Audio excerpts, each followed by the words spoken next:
साल में सिंधी ॿोलीअ खे क़ौमी ॿोली जो दर्जो न ॾियारे सघिया। असां मज़मत था कयूं सिंधी ॿोलीअ खे क़ौमी ॿोली जो दर्जो ॾिनो वञे ऐं सिंध खे जेको ख़ुशहाल सिंध आहे उनखे उनजो जेको पैदावार आहे उन वसीला आहे उहे सिंध ते ख़र्च कया वञनि।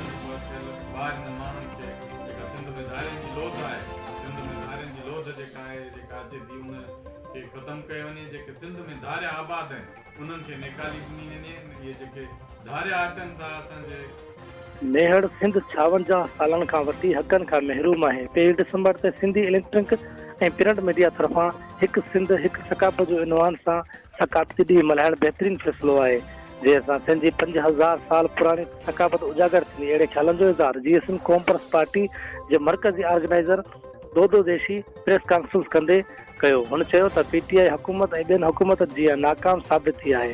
बेरोज़गारी महांगाई उरूज ते आहे। हुन चयो त सिंधी मीडिया 1 डिसंबर ते हिकु सिंध हिकु सकाफ़त जे उनवान सां सकाफ़त ॾियारो मल्हाइण हिकु बहितरीन फ़ैसिलो आहे जंहिं सां सिंधी 5000 साल पुराणी सकाफ़त उजागर थींदी। हुन जो मुतालबो कयो त सिंध जे वसीलनि जी कमाई सिंध ते ख़र्च कई वञे ऐं कारू झर जबल खे टोड़ बंदि कयो वञे।